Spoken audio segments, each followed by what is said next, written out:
як я і разрахоўваў, калі ось там рабіў пост, дакладней перапошваў украінскі канал Київ.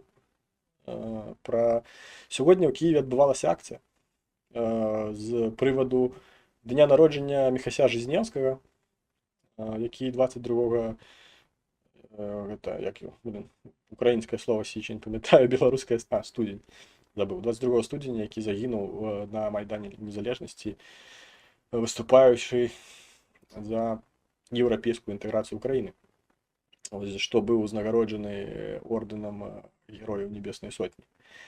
Ось пра яго сёння не сказаў ніхто. Ні адна еўрапейская паскуда нічога не сказала пра Міхася Жизнеўскага, які, напэўна, зрабіў для Беларусі ва ўкраіне нават, да і не ва ўкраіне таксама, больш, чым любая гэтая еўрапейская падла, якая там зараз ходзіць з сцяжкамі і дзякуе беларусам за тое, што яны адзіныя, змагаюцца і падтрымліваюць адзін аднаго.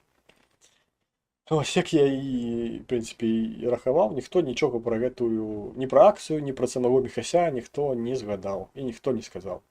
Ось, таму я шчыра ўдзячны тым, хто, калі там ёсць беларусы, якія прысутнічалі на гэтай акцыі, а я ўпэўнены, што там былі беларусы, якія прысутнічалі на гэтай акцыі. Ось, у тым ліку і добраахвотнікі, якія прысутнічалі на гэтай акцыі. Ось, хочу вам падзякаваць за гэта.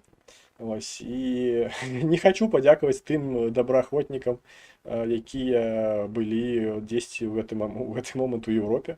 Не таму, што яны былі ў Еўропе, а таму, што яны прыймалі ўдзел у гэтым фарсе, які ладзіла Ціхановская, гэта як альтэрнатыву гэтым бязвыбарам і гэтак далей, і нібыта вось гэта штосьці важнае і штосьці вырашальнае. Ось, калі б вы правялі акцыю памяці таго ж Міхася Жизнеўскага, я просто там зняў бы перад вами шляпу. Але вы пра Жизнеўскага нават не ўзгадалі, а усхвалялі сваю нацыянальную лідарку, якая працягвае ссаць у вушы.